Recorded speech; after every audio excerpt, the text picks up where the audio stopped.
Hello, everyone. Welcome back to the analyst desk. I am here now with Tom12, coach for the Monkeys in Training, and Bickle, substitute support for Coachless Tyranny. Thank you guys for joining me here on the desk. Very briefly now, the unstreamed game, Coachless Tyranny versus the Big Duck Entourage, resulted in a win for Coachless Tyranny.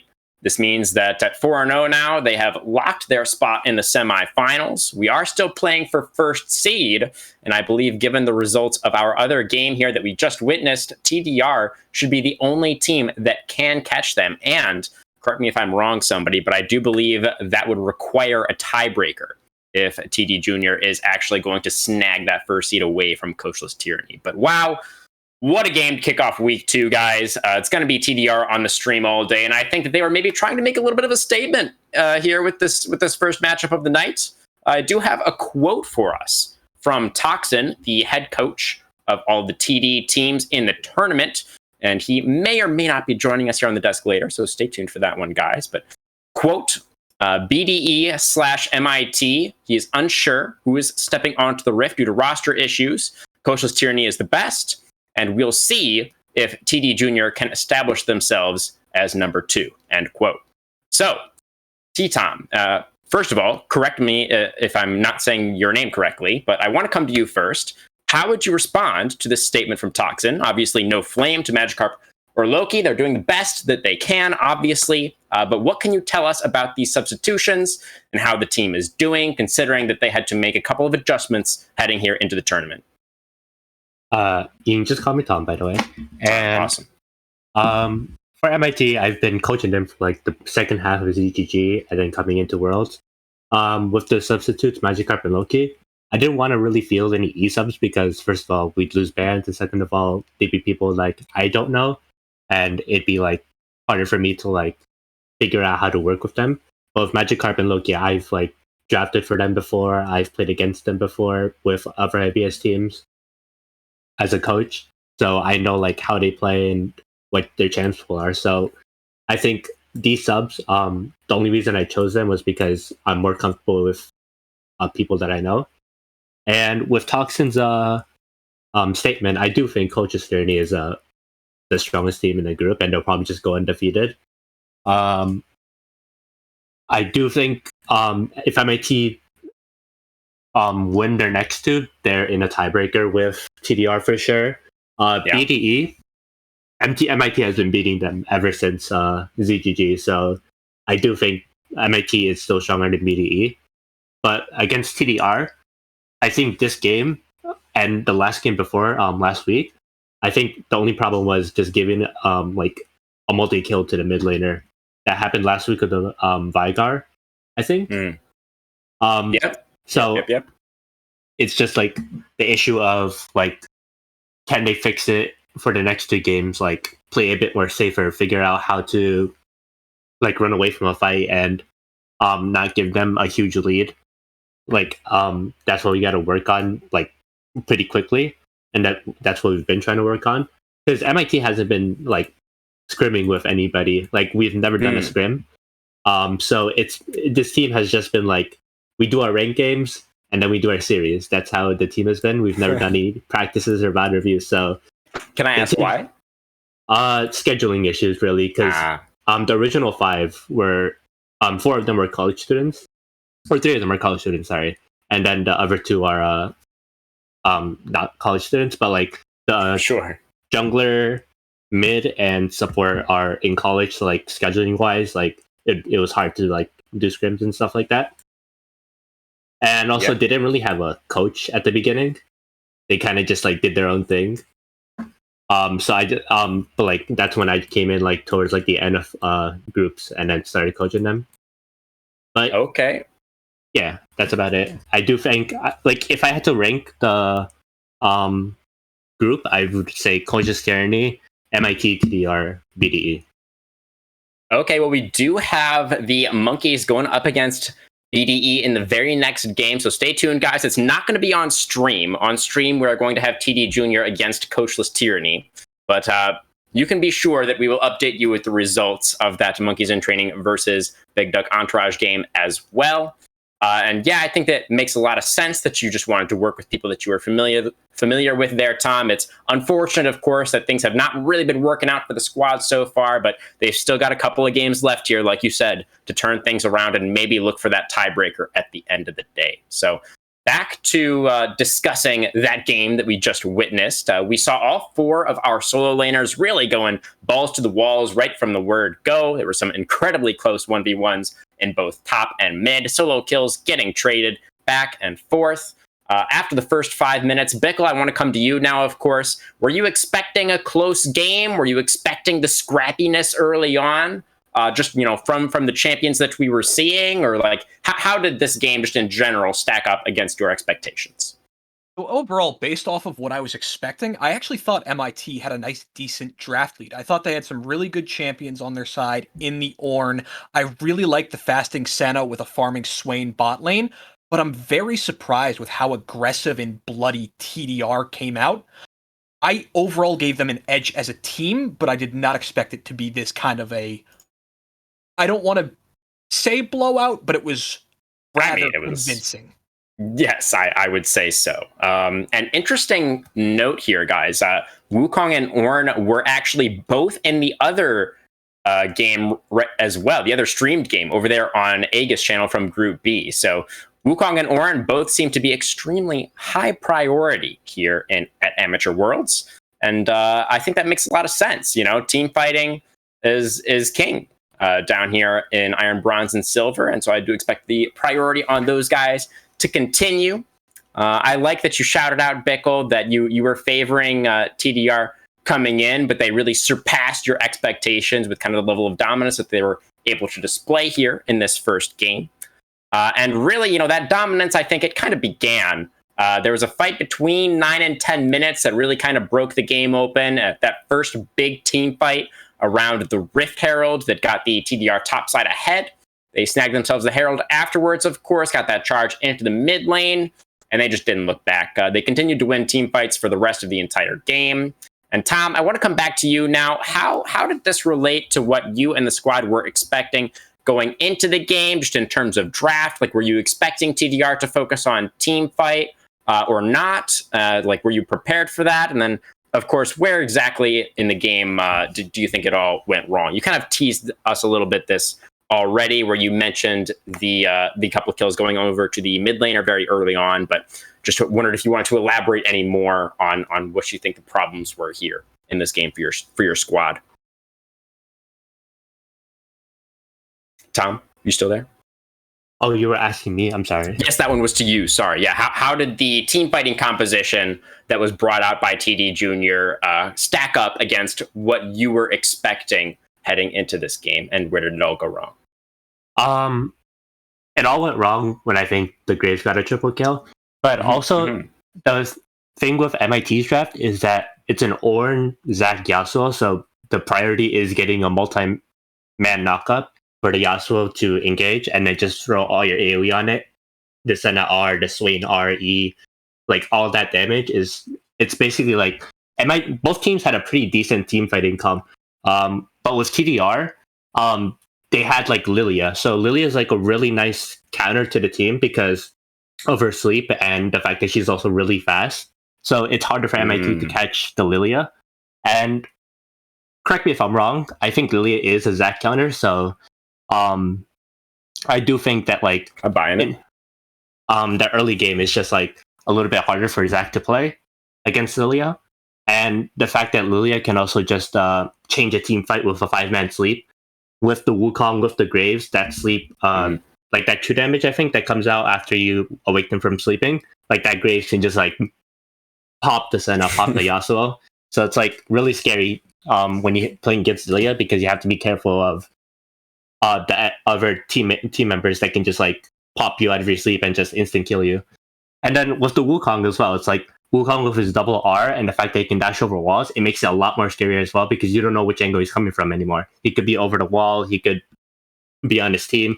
Like, it's a lot more interesting with Wukong now, because he can play disengage with the pressing R and then countering Zaki. He can stun the Ornn or knock up the Ornn while Ornn is ulting, so the Ornn doesn't get the ult off. There's a lot of counterplay.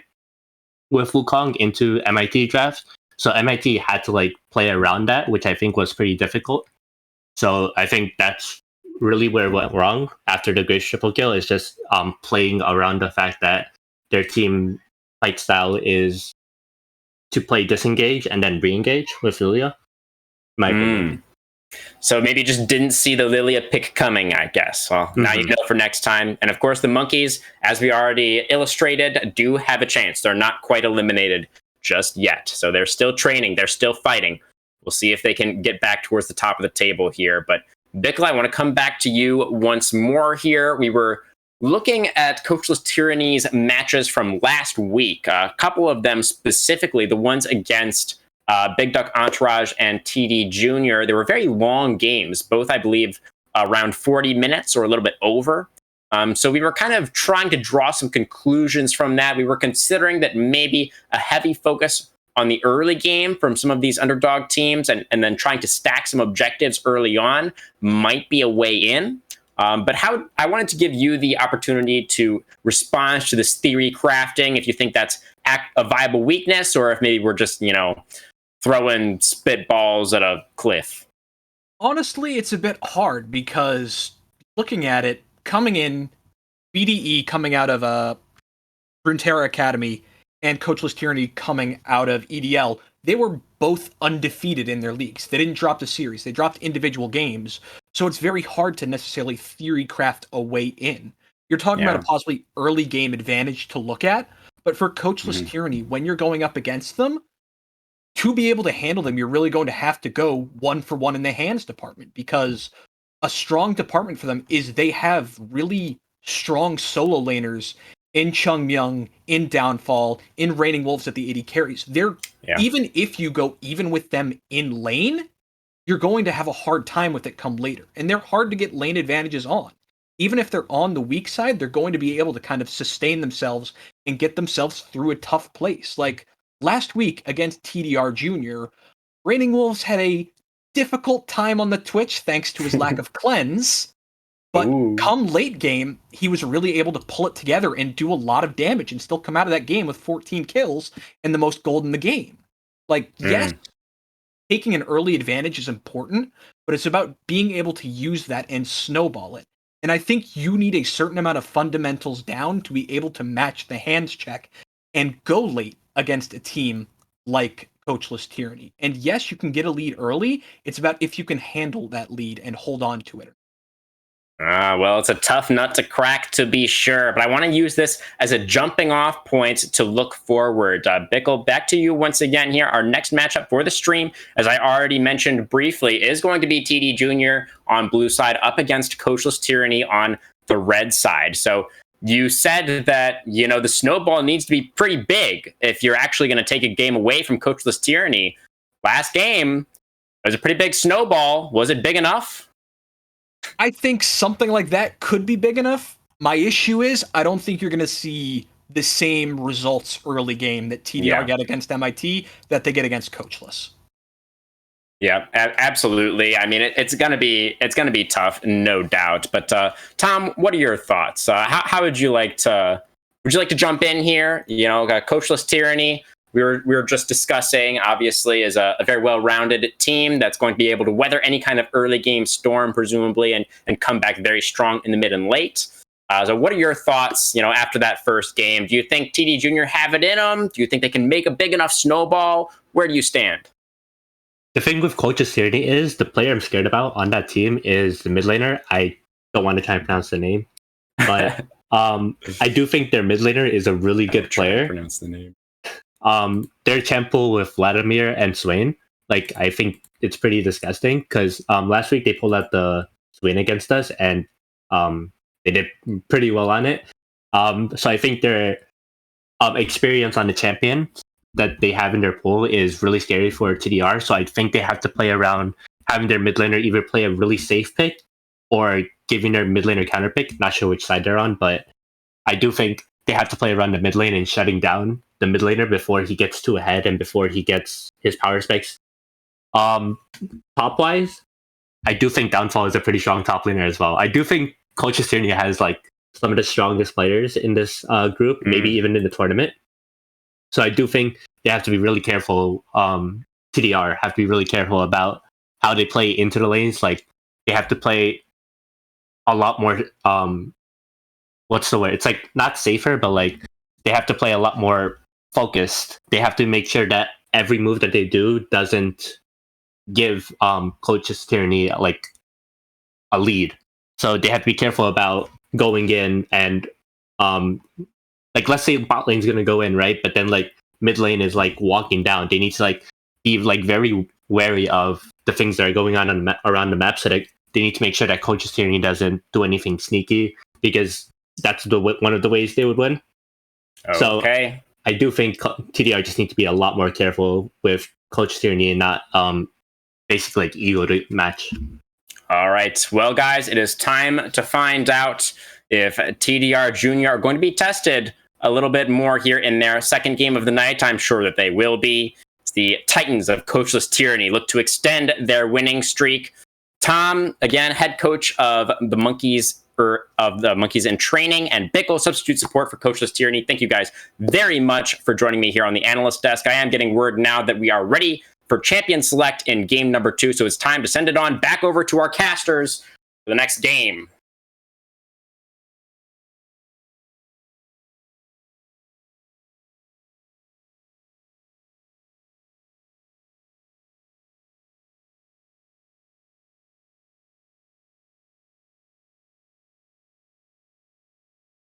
Oops. That's the hard part about like muting yourself. You always forget to unmute. But howdy ho, strangers. I did forget to mute myself. We're back though. Sorry about that, guys. We are back. TDR will be on blue side. CT over onto the red side here. I don't know about this game. This is a very scary game. CT has a lot of threats on their side. Who do you ban? Who do you try to go for right now and try to circumvent out of these pick and bans? So it looks like the name of the game is kind of just some generalist things right now. You got to ban the Kale because Kale has kind of just jumped up to being way too OP. We see CT responding with some other generalist things of their own, but TDR going to be looking to lock in. Yep, there is the B1 Misfortune here that they did pick last time around. It has some decent success. Worked well into their Wombo combo composition. As to whether or not we're going to see another TDR Wombo combo here, that remains to be seen with just one champ pick. I mean, with the ban state is available, Tom Kent's going to be locked in, and I think that's going to be for Downfall. Going back to the TDR Wombo combo, I think there it is with the second pick here for the Leona. Bot lane is secure. Senna going to be locked in here. Maybe CT might be going for their own Swain combo here as well. See, because Senna Tom Kench works pretty well against this bot lane. If you stun up the Senna, you get gobbled on up, and the Tom Kench is just such a natural fat sack of frog meat. Or not frog meat, catfish meat. Catfish meat. I mean, he does look like a frog, though. I totally understand. Yeah, Unbench the Kench, unclog the frog. unclog the frog. That's a good one. There's a lot of them, yeah. But Shen being locked in here, TDR not having access to that Wukong, opting in instead for a very tanky top laner here that has that split push potential. But CT locking in this Trundle can be a little bit of an issue to deal with if you are this Shen. And it comes to those 1v1s. If this is a top lane Trundle, of course, it might be jungle, has yet to be seen. You're still gonna have to deal with him, and he still can become a bother either way.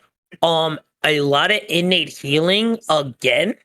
Coming into these matches, with the Senna, with the Trundle there, making the frozen terrain. Tom Kench with his gray health. I wonder if the anti-healing kind of like the split build is gonna really have to take effect.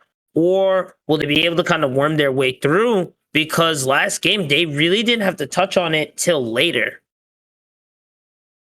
That remains to be seen. There's definitely going to have to be some Grievous wounds itemized by TDR here. The fact you're against Trundle, Senna, Tom Kench already means you're probably going to want like an Executioner's Calling somewhere. Got some mid lane bands coming on through with these picks. Interestingly enough, though, Swain is still open. Swain is still very broken. Just throwing that on out there. Bird is the word, I've been told by one of my close collegiate coach. There he friends. is. Mordekaiser instead. So a lot of beef to this CT composition here, Huey. But they do have to be wary about running a potential gauntlet because we saw what happened last time, or last game on stream, really, when someone tried running a very fat composition on into TDR. It got a little bit melted and a little bit snowballed upon. Yeah, they definitely did. So I think the aggressiveness was a factor. It wasn't a very passive game. It was a very explosive game right from the beginning, out of the gate. So I want to see CT kind of play it back a bit. I want to touch up over onto Mord.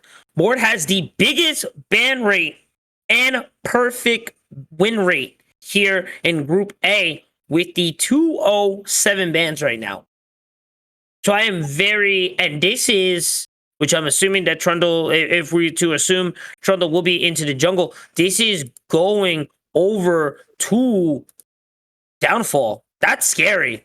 That is scary. Oh, the Yonene.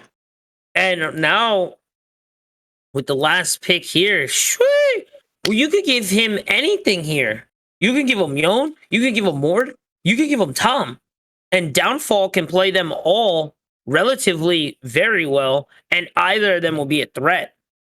Does mean we are going to be seeing the Yone Swain mid matchup here, most likely.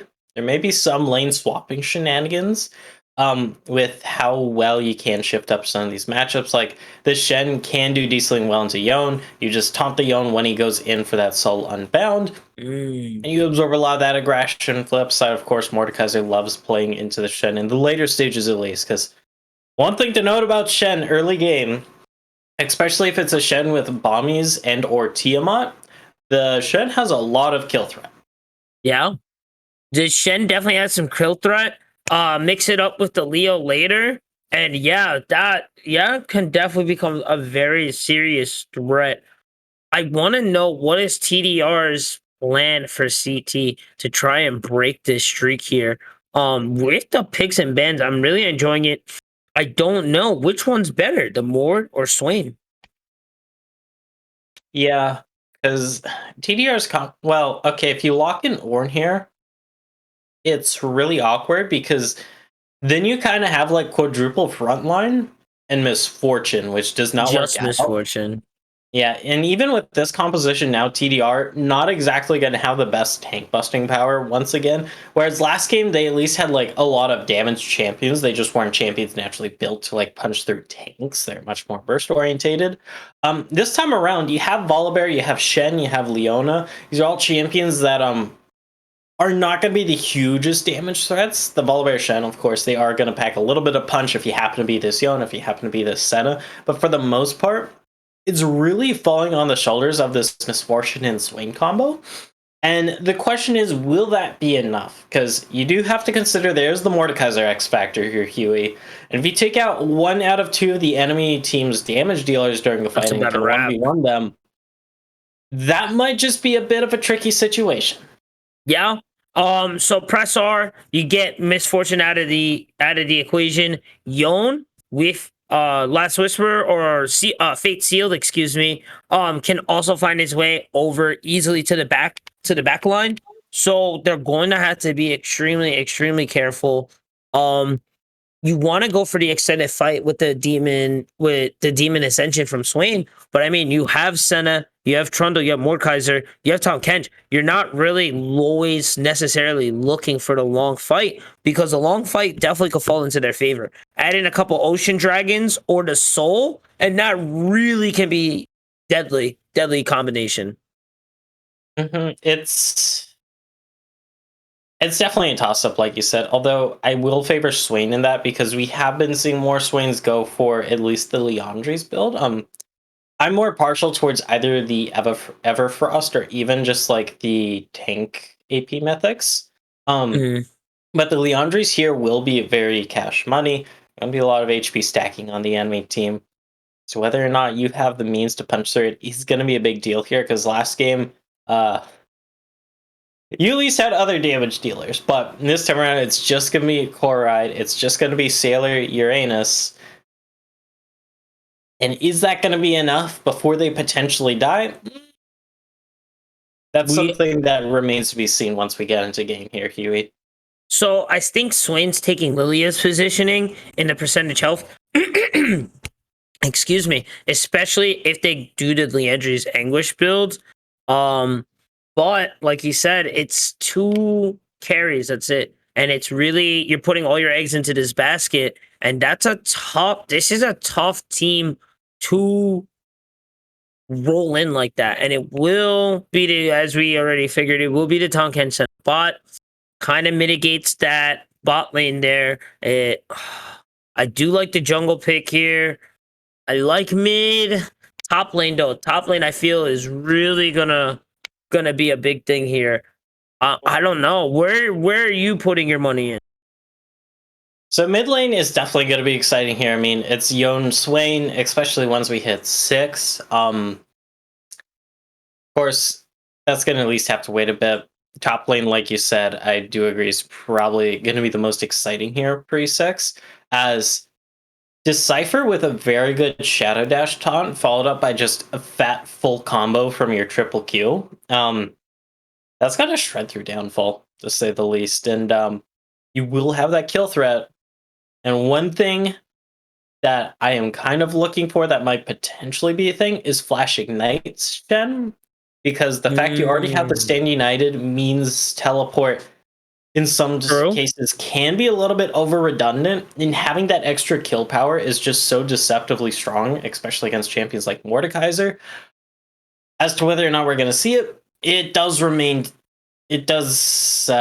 need to be shown still. God, English is such a terrible language. Hard sometimes, man. I would have to agree, though. I like the Ignite pick, or I would like the Ignite pick, but then it kind of falls through. What happens if you lose with Ignite and you're forced back? You get picked by Rocky coming through, and now you got to take that long walk back top. Also, Unleash TP. You can go use United Withstand, go bot lane, go mid, go jungle, wherever you need to go, and then come back up to kind of circumvent that split. You kind of take some of that power away from it. So it's a give and take. So we'll see definitely for sure which way they will go. But before we lock in and head into the Rift, where are you going to be putting your prediction points at? Leaning towards CT because they're 4-0 for a reason. But we'll catch everybody on the flip side here once we do get into the game. Got to get some things sorted out here, but don't get anywhere. We'll be back in a jiffy. Hey guys, we are back for game 2. TDR on the blue side, CT on the red side. CT 4-0, looking to seal the deal here, and it may look like we may have an. They aren't seen quite yet. Not yet. But they will be spotted, and if they really want to secure this, they're going to have to commit a flash. So let's look at that's going to be the case. TDR, a team after my heart here. Flash E, I'm gonna get the flash out. Hey, we take those. I love the double invade here. They invaded last game too. I love it, dude. You have the level 1. Get in there. Force out some sums. Maybe get a kill. Get some vision up. And just kind of prove your dominance already. I like it. Although, so preferably in that level 1, you want Caesar to be the one to flash engage, because Flash Zenith Blade? Oh no, they leveled up Shield of Daybreak. Okay. Typically in invades as Leona, you want to have the Zenith Blade leveled up, as it CCs multiple people, has that much longer range, even though it is that shorter CC duration. Because you flash Zenith Blade there, then you can go for the flash yoink from Koratide. And that's how you secure the kill. Plus, also trading flash on support, not as worthy, or not as high value, or what's the word I'm looking for? Not as important as your mid laner's flash. That is true. The exchange here, bot lane though, is going to go off. I am enjoying the pick here for the Iceborne Flash. Q is going to land there. Cleanse is going to proc ignite. It land there as well. Just cleansing a little too early. Exhaust is going to exchange there. Double up is going to put on the damages. Just need one more. Not going to be getting so close to double. Oh, there we go, baby. See ya later, baby. Bada boom, bada bing. First blood and starting to set the pace here for the bot lane. And this is what you want to see out of TDR. You're getting kills on your damage dealers. You're putting CT behind. And Yeah, no. 100%, man. Especially with the #1 team. This is exactly how you want to set the pace here. Just gotta keep going. Gotta keep the good vibes going. Yep. It's just a start, all right? Nothing too crazy there. Looking over for CS, nothing too out of the ordinary here. Tom Kench with the Doran shield instead of the double support item. Makes sense. I mean, double support item tends to be a little bit overkill. Then it does also punish you for continuously farming. As it used to be much more of a thing with Senna bot lanes with the double support item, but then Riot realized, hey, maybe them being able to take 2 support items bot lane is not the most healthy thing ever. Yeah, no, I don't agree with it, but I would still prefer it with the Senna. Looking over at our junglers, we may get a collision here on the mid lane. Volibear over on the Raptors. Well, we have to... might get a look. Yeah, I think we're just going to get a quick check. They do see each other there, so he does get a quick call there. I like that. I like that. Mm-hmm. Just get that sneaky recall on in. Spend your fat bags of cash. Oh, picks up the Sheen too. Verinda looking pretty good here. Showing off their pool here too. Playing from Lilia to Volibear. Yep. I think they're able to keep... I'm sorry. I think this is what I like from CT, with it being a more later game team. I like the pace that they're setting. There's not much going on the map.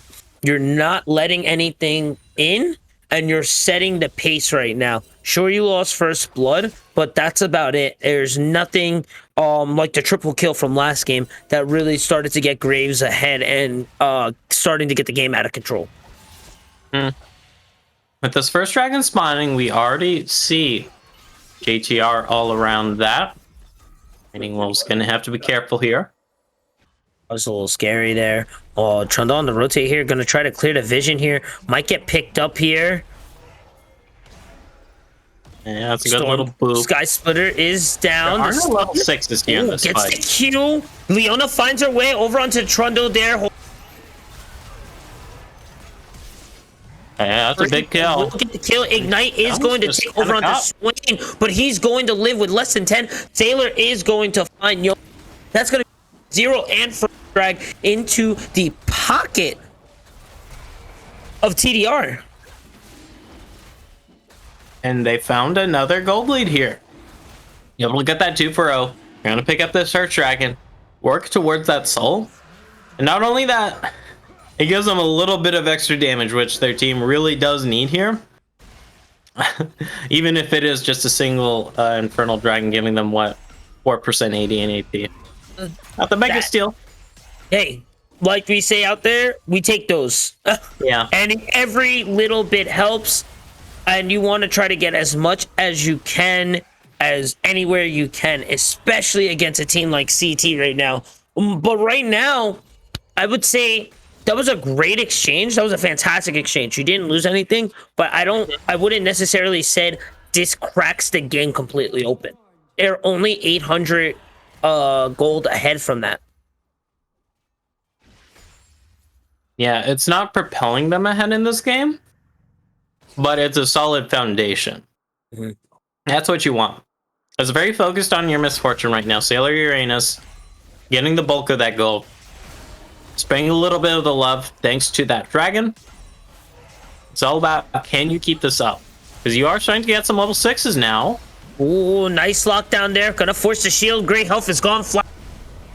Abyssal Voyage is going to be used as the escape. Sky Splitter is going to land on there, and Senna's going to get caught out there. Killing spree landing over for the MF. And now you're starting to see this early game advantage start to take effect here. Ooh, a lot of damages there. There goes the Demonic Ascent here. Lots of work here, taking him over to the Shadow Realm. Give him the suck.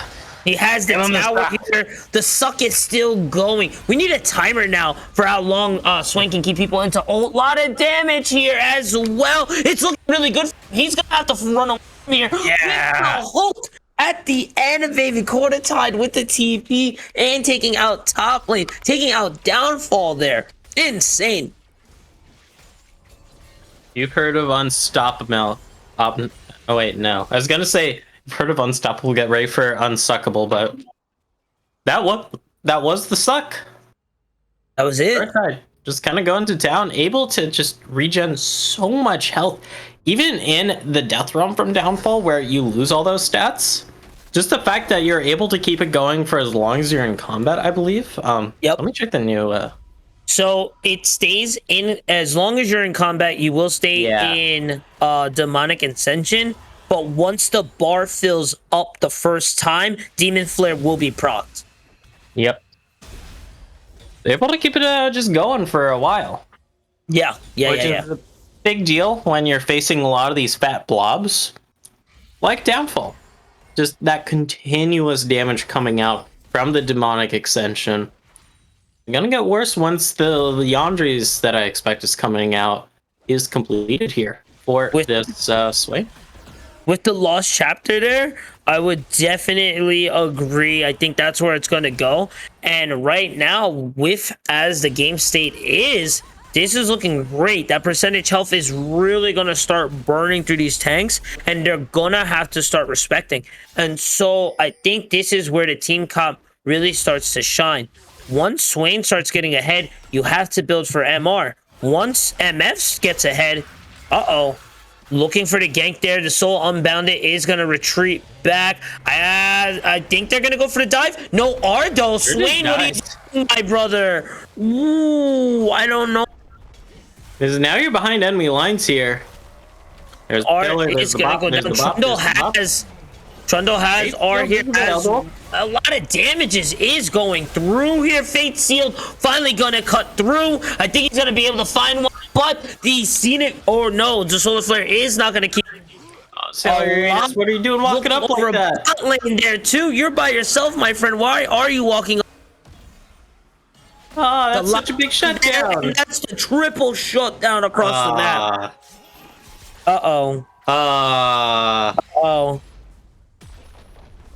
It was looking so good. TDR. Honey, darling. I don't know. Hey, sweetie. What was that? What are you doing? What are you doing? I don't know. You're just dying in dives and getting caught out and then just having an MF. Like, that just takes all the wind out of their sails that they had managed to garner here in the early game. And now they're at the gold deficit, Huey, which is kind of a big deal. Yes, it is only 600, but when you consider that their comp's going to be having some issues as the game goes on when it comes to killing the enemy team, you don't want to be dealing with these kinds of deficits. Well, let's see if they're able to turn it around here. They should have first dibs on this dragon. That will get some gas back in their tank, get a little bit of tempo back on their side. It's something. But man, oh man, was that a catastrophic epic fail. And if you fail to notice, look to see where the kills landed. That landed right in Chung's pocket there. 3-1 right now with the bounty here. Already got the anti-heal locked in. This is he already skipped that step. I feel there's always an issue having to buy the anti-heal. It kind of breaks away from your snowball because you have to spend that extra money into getting that piece, and most of the time you just pick up the executioners. You don't even finish the item out, and then you go back to what you're building. And so getting over that hump there, that there, lockdown is gonna fall down. He did get the gobble. I don't know if they're gonna be able to escape. Ooh, scratch that. That's a tanky man there.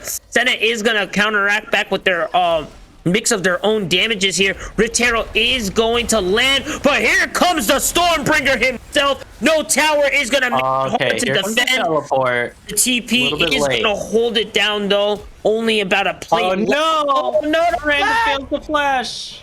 I think he might be in trouble here. Sky Split is going to... It is Windrift. It is Windrift. Through. They got the NOS. I don't know if he has enough gas, though.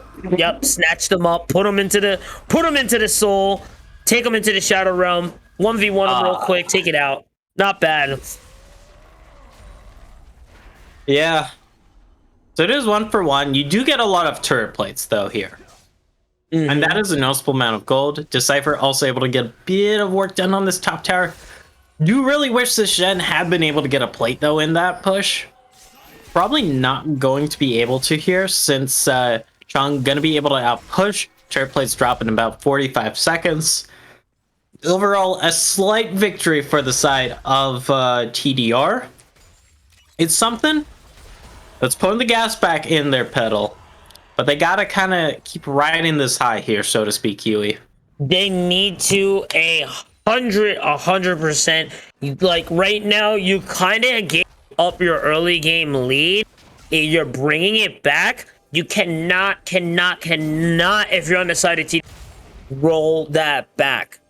If you drop the lead again, I don't know if there's a way of bringing it back. It's going to be a very tricky situation to bring it on back. Hasn't gotten out of their hands just quite yet. And you got to remember, Chung is still 3-1 right now. He did not get shut down yet in this exchange. We only have 2 Drakes up, and we're at 14 minutes. The longer this game goes, the harder it is. Last game with this comp, TDR was a lot closer to sealing the deal here. They're on the right track to securing that early dragon still. Should be able to get it around the 21, 22 mark. So still in the right realms of possibility. But with I'm nervous about this Chung, man. Yon 3-1 right now. Looking really good, having the items set up. Once he goes back, if we get a check on the gold there, he doesn't have enough to go back just yet. But close. He still has a minute and 30 to pick a little something up for this third Drake. They're picking up some camps here, I believe. Question is, what happens in between now and then? There's a Zenith Blade landing.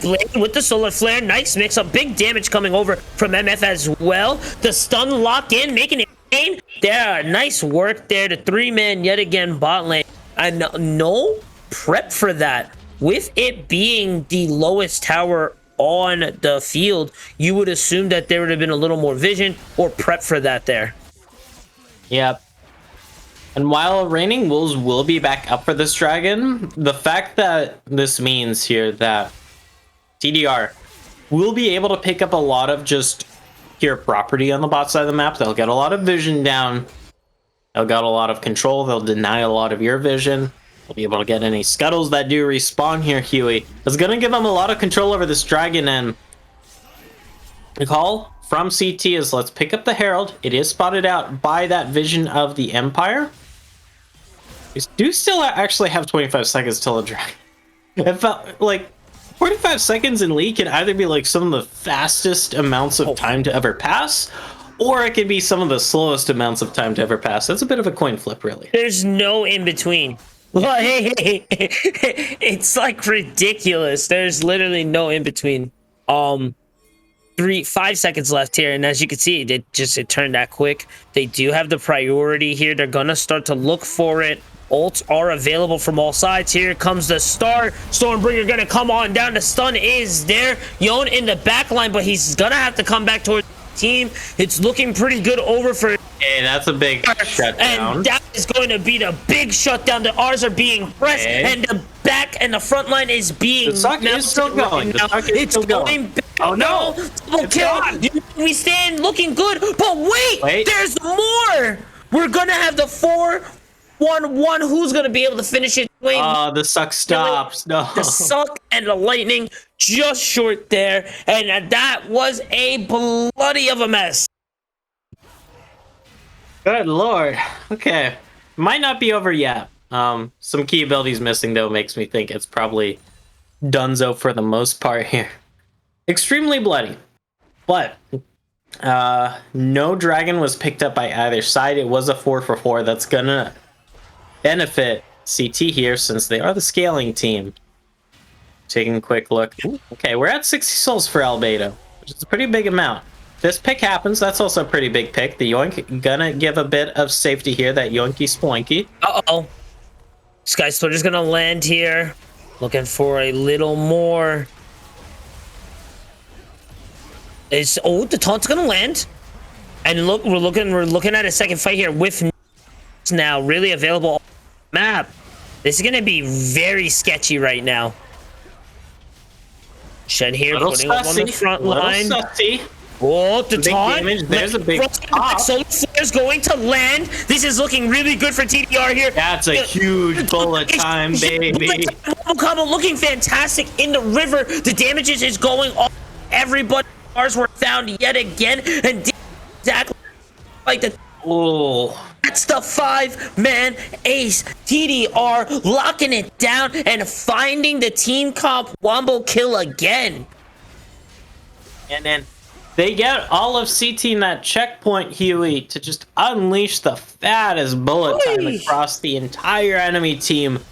Much like a pie that you put away. That was fantastic. Like, you don't usually put like glazing and stuff on pie, but like much like a pizza that you put cheese across. That bullet time with the cheese and the crust happened to be CT. That's going to net them that huge boost they wanted here. Now they're going to have a noticeable gold lead. They're going to be sitting on this soul point.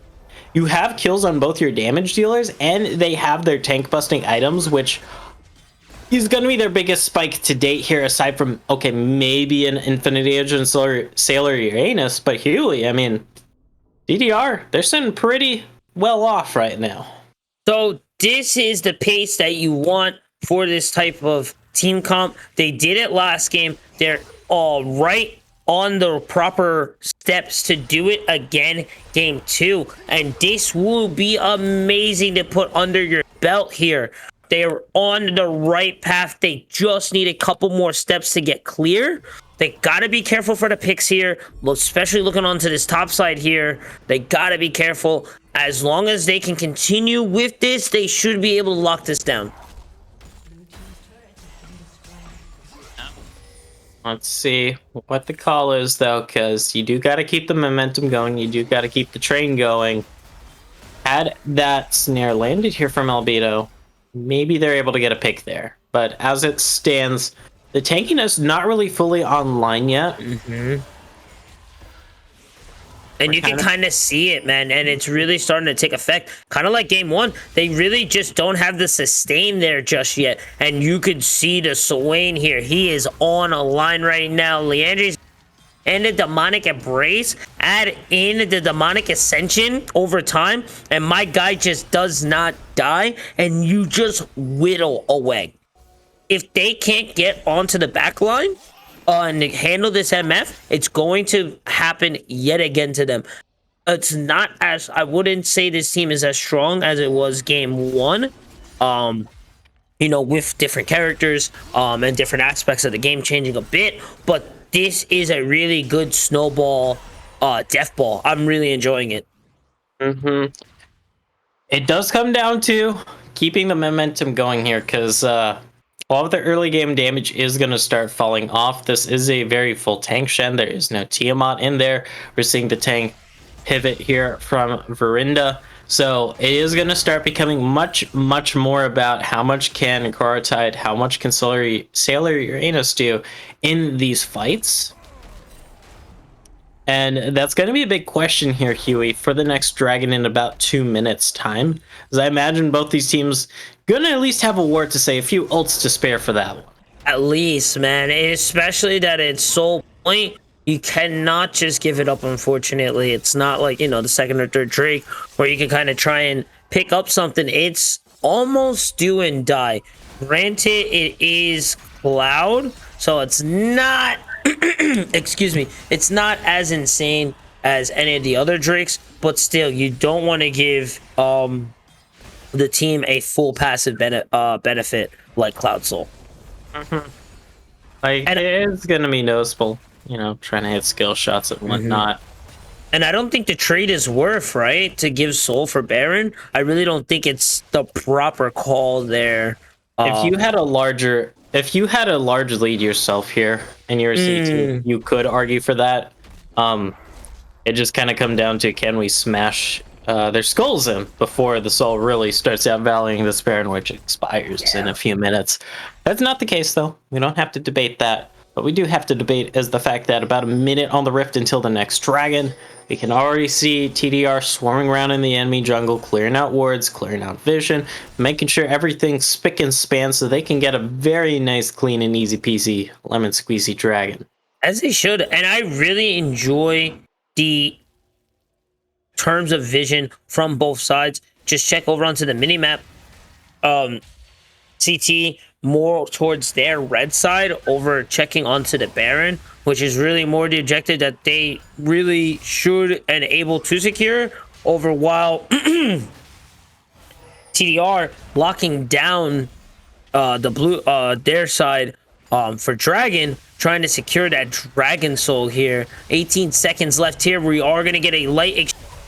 Storm Splitter at the pick. It may, yeah, Solar Flare is gonna land as well. Mordekaiser. Oh, the taunt does too. No death throw. Taunt's gonna land. The ult from Albedo was just a little late, and Red is just side is dominating. Demonic Ascension is there on the back line, and